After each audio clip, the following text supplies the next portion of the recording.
So what do you do when you have to do bridge construction, close down a lane, and try to get traffic from one side to the other? Well, you set up temporary signals. I'm going to show you how to do it. These trailers are made of several different components. You have your traffic signal heads, you have a radar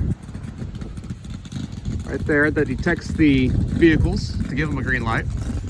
You have a solar panel that keeps the signal running under solar conditions. Right there you have your interface where you program your controller timing. It's inside this there. Also we have the generator that's housed inside there, so if we lose solar power, it automatically reverts to the generator, keeping these signals powered up. Inside here is your group of batteries that maintain their power from the solar panels. On the opposing side, you have your generator that kicks in automatically if the power drops too low. And how this trailer knows when to switch from solar to the generator is you can see this indicator here is about 13 volts. If we drop below the threshold that we set in here, which is, it's not turned on right now, but we can set thresholds for when the voltage gets to a certain level on these batteries that we kick over to that generator. And this board here, along with the settings in there on an interface, will tell us when to switch over. And it does it automatically, so we don't have to worry about power outages in between the switch. It's automatic. So keeping these signals running is the main concern. Inside this box here houses the radio that communicates with the slave trailer downstream at the other end. So if we ever lose communication, this signal is going to lock up into a red state on both ends to prevent traffic from coming into each other.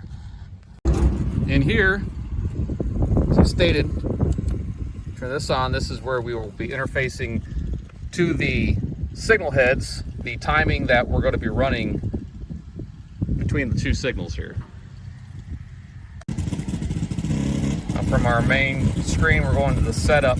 This is where we can set up the initial green time that will run right there. That's going to give them a 10-second minimum green, 4 seconds of yellow, and this will be our all red travel time. So we have to give the vehicles enough time to get from one side of the closure to the other side before we give the opposing movement a green indication.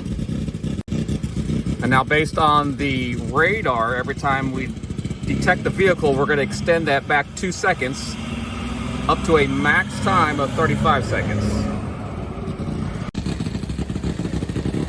And you can see here on this radar, we have a little red indicator that lights up every time it detects a vehicle, which is just more of a visualization for the signal tech to know that it is detecting vehicles.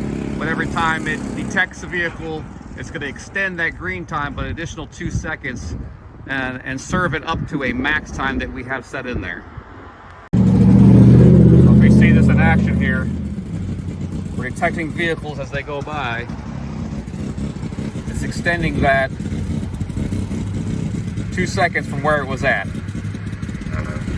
3, 2, that extended 2 more seconds because one just went through there. And now we're going yellow. There's that person going through.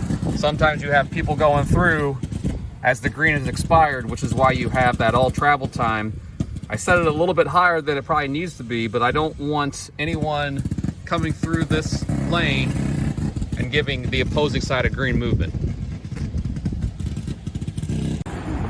Now here's another good test to see if our time is adequate on the max time. We've got a good amount of traffic coming through. In fact, we've been running it for just a little bit. And we had a gap in there, so we didn't get them all the way through, which is the other issue here. You know, if cars, and here we go, here's a good example here. We've got cars traveling through. It's already been red for about 5 seconds, and we have them trying to get through on that all red time. So having a little extra time is a good safety measure for these people to decide to run on the back end. All right, we're gonna see how this plays out here. Last car appears to be through. We're gonna see how long it takes before we start this side. Its movement.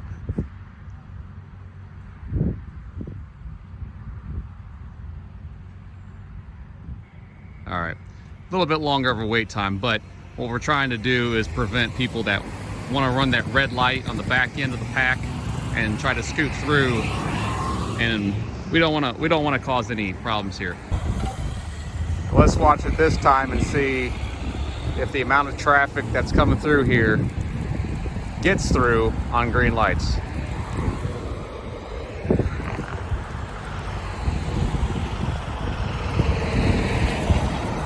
Okay, last vehicle.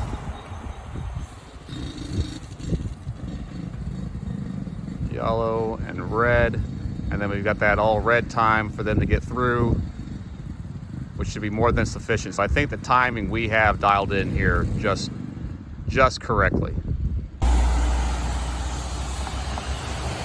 And we're on the opposing end here of the other side, and watching this, you can see the radar's picking me up.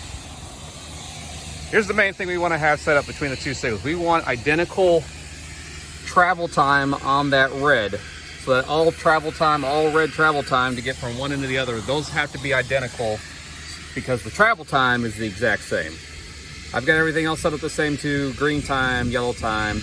My extension time I've got off by a second, but my max time is 45 seconds. So as long as we have a mirror programming between the two signals, we should have no issues as far as timing is concerned. Okay guys, there you go. There's the setup of those two portable trailers. Everything's been working great, and it's a great alternative to having flaggers standing out there trying to flag traffic all day. So hope that was helpful. Hope you understood it. See you guys next week.